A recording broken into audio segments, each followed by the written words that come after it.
If you've got Sansevieria plants in your collection, then here's a complete care guide to help you help your plants thrive. I'll run through the origins, care tips, propagation tips, as well as how to maximise your propagations, plus I'll run through some of the varieties that I've got with me here today. Technically they've been reclassified as Dracena, although I'm not sure that'll be widely used anytime soon, at least not in popular use, as most of us know these as Sansevierias. They also go by quite a few common names, such as mother-in-law's tongue because they're spiky, or the snake plant, to name just two, but there are several others. They're native to countries across Africa, including Madagascar, as well as countries in Southeast Asia, and they've been popular houseplants for quite some time now. So we'll start with water, but before I get into that, you'll see that I've changed the variety. So this one is the Sansevieria Fire. It's much brighter than the one that I was holding just a moment ago, and you'll see it's got these wonderful deep green leaves with this lemon yellow to lime green outline, so much brighter and really colourful, so a great way to brighten up any space in your houseplant collection. So when it comes to watering, as I said, they are drought tolerant, so they will forgive you if you forget to water them occasionally. Think of their natural habitat, very dry, very arid, because they store a lot of water in the leaves. That's how they cope with that natural habitat. So when it comes to watering, infrequently, let the soil dry between waterings, so it might be every 2 to 4 weeks, depending on the climate that you're in and the temperature of your house. Also the size of the plant will depend on how much water it needs and how frequently it needs a water. So just check the soil with your fingers or a moisture meter if you've got one, and then check that it's dry between watering. If you do forget to water occasionally, or maybe you forgot when you watered and it's just been dry for a while, if it really needs water, it might start to crisp. You might see crisping tips, or even drooping or twisting or curling of the leaves, and that will be a sign that it needs a water, so give it a good rinse and then water it correctly thereafter.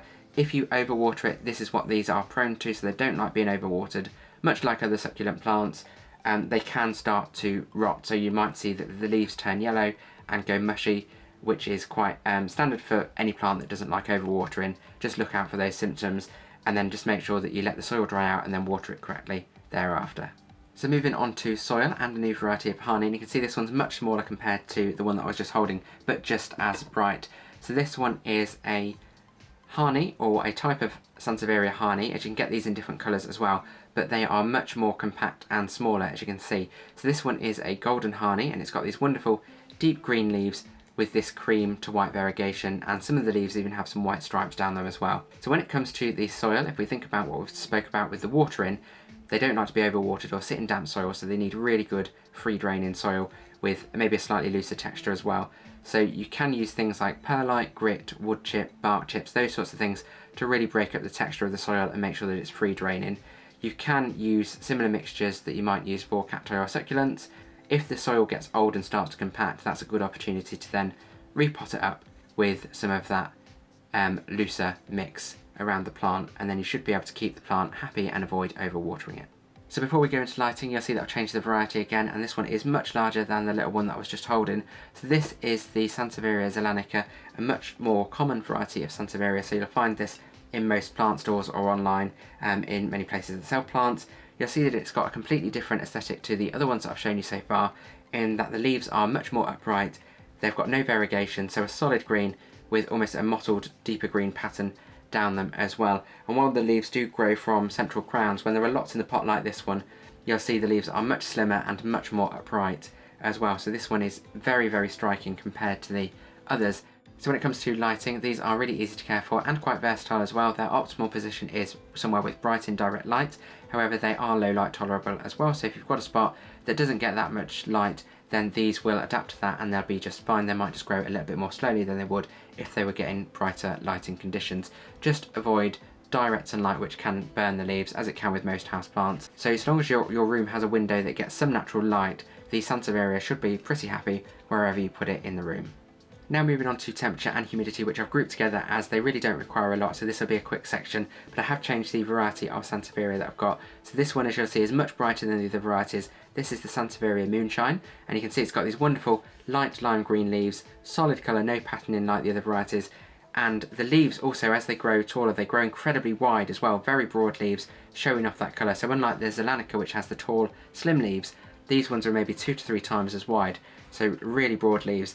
And if you want a plant that has that solid green colour that's a really nice bright plant, then the Moonshine is a great one to go for. So when it comes to temperature, these are generally fine with the temperature ranges we should have in our home, so between 15 to 25 degrees Celsius, give or take a couple of degrees. As long as it doesn't go below 10 degrees, then they should be fine wherever they are in the home. That obviously does depend on your climate and whether you've got and whether you get cold spots within your home. If that is the case, obviously move it to a warmer spot, but they should be fine pretty much wherever they are so long as your home is within that temperature range. When it comes to humidity, exactly the same. They don't require any special care needs when it comes to humidity, so the general humidity levels in our homes should be fine as well. If you think about their natural habitat, which is generally quite dry and arid, our home should be just fine for them. Just avoid, like with any houseplants, any spots where there are drafts or heat sources like radiators.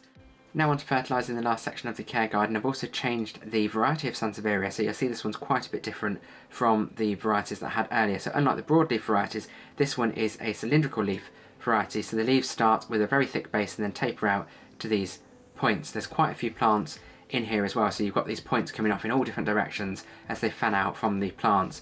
Colour wise it's very similar to the Zelanica with this deep green and almost mottled green pattern down the leaves. So this is great if you've got limited room, as they don't grow as large as well. You've just got to be careful for all of these points coming off in different directions. So when it comes to fertilising, as these are slow growing plants, they really don't require a lot when it comes to fertiliser. If there's nutrients in the soil, if you know there are, depending on if you've put fresh soil in, or maybe if there's any slow release fertiliser in the soil, don't do any more fertiliser. If you do use a fertiliser like an all-purpose fertiliser or a water-soluble fertiliser, which is what I use, then dilute it down a little bit further than you would for your other houseplants, or use it less frequently. So now I'll show you how you can propagate your Sansevieria plants, but before I do, I forgot to tell you what variety of Sansevieria this was, which I had earlier in the video. So this one, as you'll see, is a much darker variety than all of the ones I've shown you so far. The leaves on this one are almost completely black. They just have a slight outline, if you can see on the camera, a slight light green or cream outline on them, but almost a solid colour, sort of black leaf on the main leaf. So again, if you wanted a solid colour plant like the moonshine, but you wanted something a bit darker with a darker aesthetic, then this variety is a great one to go for. This is the Sansevieria Black Diamond. So again, really easy to remember with these almost black leaves, Black Diamond. So when it comes to propagating Sansevierias, really easy to do. You can do it via 3 different methods. So they produce offshoots, which is a really easy way to propagate plants because they usually have their own roots as well. So you can just cut them free from the plant and then pop them up. These also grow, they're rhizomatous plants. That's quite a difficult word to say. Rhizomatous plants, so they grow and spread in the soil anyway. So you'll notice over time, you'll get those little offshoots and they'll develop and fill the pot. So when you pop them up, you can actually divide them up and then pop different sections of the plants up separately. And then that's one way you can multiply them. Also leaf propagation, so you can take the leaves and propagate them in water or soil. So I'll show you how to do that and also how to multiply those as well. So when you do go to propagate your plants, then it's really easy. You just need a few things. So obviously the plant that you're going to propagate and some healthy propagation material from the plant. If you're using the water method, some clean water, ideally in a clear container so you can see the roots when it develops roots, or fresh soil in a clean pot if you're using the soil method, or if you're dividing or taking offsets, you obviously need to pop them up in something, and then clean cutting utensils, scissors, knives, something like that that's clean and sterile to take the cutting to. You can see this one actually has an offset on it that's grown by the side of the mother plant. So we've got the mother plant just here, and then this offset has just grown up by the side of it. So this one, once it's about 1/3 the height of the mother plant, then you should be able to take it from the pot. You can maybe try and take it out without taking it fully out of the pot if you wanted to, but all I would do in this instance, if I was going to take that out, you can see that actually bulging on the pot where that's starting to grow. Usually that isn't too much of an issue with these plants either. They do like to be contained in the pot, so don't worry about necessarily thinking they need to have lots of room in the pot. They do like a snug fit. So this one I will take out though. If I take the pot off, if it'll come off quite easily, hopefully it'll come off easily, and I'll show you how I do this. I'm going to get soil everywhere, and what I'm going to do, that might be connected, that will be connected in the middle there. I might need to cut it. I'm just going to remove some of that soil, take some of that soil off. So here I've just removed most of the soil, and as you can see how that's connected to the mother plant, it's just come straight off the bottom of the plant. So all I'll do is take my scissors, I'm just going to reposition my hand so that that doesn't fall on the desk when I cut that, and cut that down the middle and do some of that soil. Now I've got the offset, which does still have a small bit of roots, or some roots actually on there, which I'll pot up now, and that should be fine. And then the mother plant, which again I'll pot up as it was in that little pot. And then we've got 2 Sansevieria fires from taking the offset So when it comes to division, that's incredibly similar to what we've just done with the offset, you're just doing it with more plants. So this is the Fernwood Mikado, and as you can see there's quite a few plants in this pot, so if I wanted to divide this, I could. There's still quite a bit of room in there, so I won't with this one, but if you had quite a full pot and you thought they needed more room, then you can divide them up. They could be separate plants in the pot, but it's likely that over time you'll have lots of new shoots coming off, like we did with the offset, so there will be some connections in the soil as well. So just take the pot off, remove the soil, try not to disturb the roots too much, just so that you can identify where the bits are connected, and then you can just take different sections, use your scissors or knife, whatever you've got, and then just cut them apart so that you've got different groupings of the Sansevieria plants. You can of course pot them up completely separately if you wanted to, but then they might look a bit bare in the pot if you just put one Sansevieria crown in a pot by itself. It might look a little bit sad.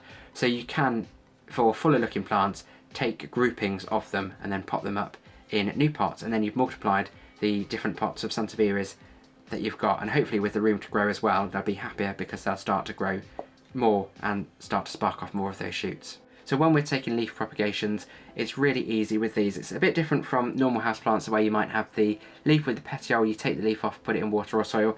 These obviously don't have petioles, they're blade leaves. So all you need to do is take your scissors, find a suitable leaf that you want to take off, and then remove it from the plant. So just cut it from the plant. So on this one I can see there is this random leaf off at the side that is not in line with the other leaves. So I'm going to cut that one off, and then I will use that as propagation. It also looks like it's slightly looser in the soil as well. So I'm just going to take that off and then hopefully tidy this plant up, but also I'll use this for propagation. So all I'm going to do is take my scissors and then cut that off as close to the base of the plant as I can, and just make sure that I cut all the way through cleanly without damaging the rest of the plant. So now I've got this to use for propagation. I'm just going to put this large plant down. So if I wanted to just take this leaf, this is really easy. I could just put this straight into water now if I wanted to, and then leave that in the water and wait for roots. Change the water every week, for example, to keep it fresh, and then just wait for roots. When the roots are 1 to 2 centimeters long, I can then pop this up, and that should be a successful propagation. One really cool thing that you can see as well is when it's in the water, if it's producing roots, sometimes it will produce a brand new Sansevieria plant as well, like a little one, off the side of the leaf. So I'll show you some of those in a second. If I was doing the soil method, exactly the same. I would just take the leaf and stick it in the soil, firm the soil around it enough so that the leaf stays upright, and then just keep the soil moist enough so that this gets any moisture that it needs, but then just leave it there until it starts to develop new growth, just like I would with any soil propagation. If you wanted to try some root hormone or a natural alternative, you could to increase your chances, and so long as the leaf stays green, in both instances water or soil, just leave it where it is. It can take time for them to develop roots and show new growth, so be patient. So with these ones, as I was saying, the cuttings can develop new plants on them. So this is a small piece of Sansevieria zelanica, this bit of leaf that I cut and put in soil. You can see there's some little roots on the end, and this is a brand new little Sansevieria plant that's developed. So you can see its little leaf and little crown of new leaves starting to grow in the centre there. So that's one, and then I've got another one just here, which was from I can't remember if this was the Mikado or Cylindrica, a different variety, but you can see that it's developed the offshoot as well, and the brand new plant coming off this piece of leaf. So that's what you're looking for. That's hopefully what you will achieve when you take leaf cuttings. So if you want to increase your chances, as I said, you've got this piece of leaf that you've taken. This is quite a large piece of leaf, and you're obviously trying to propagate to get roots off the bottom of this leaf where you cut it off the plant. You can actually cut this down into further sections, so that's exactly what I've done with these. These are multiple sections of one leaf that I've taken. As I said, this was the bottom of the leaf, but then I took other cuttings from the top of the leaf. So all I'm going to do is cut this down, and maybe pieces that are maybe 3 inches long or thereabouts, 7 to 10 centimeters. I can get 3 out of this quite easily. So there, you've just got to remember what way up they go, because once you've cut them like this, it can be quite difficult to tell if you put them down. Now I've got 3 pieces from that one leaf that I've taken off the plant that I can propagate, and potentially 3 new plants, or numbers game. If some of them aren't successful, at least I've increased my chances. So again, if I wanted to, with these, I'd probably reduce the water, but I could just put these straight in water, leave them all in the water together, or just position them in the soil, around in the soil, and then hopefully over time keep that soil moist and that waiting game until they start to develop roots or new growth, And then hopefully we've got 3 new Sansevieria plants to propagate just there. And it's as easy as that. So you can do that with any of your Sansevieria plants, whether they're the cylindrical variety like the Mikado, which is just over here, or any of the other varieties that are the broadleaf, blade leaf. You can do that with those as well, even the little ones. So which variety of Sansevieria was your favourite? Let me know in the comments below. I've linked some further information in the description so you can find out more about the different varieties available. If you have found this video useful learning more about Sansevierias, how to care for them and propagate them, then consider subscribing as I'll have new videos every week, usually on a Sunday. I've got complete care guides for other plants which are available on the channel. I'll link my previous one at the end, which was all about Vining Philodendrons, if you'd like to watch that next. If you've got any questions, put them in the comments below and I'll respond to everyone, and as always, thank you for watching Grow Your Wellbeing.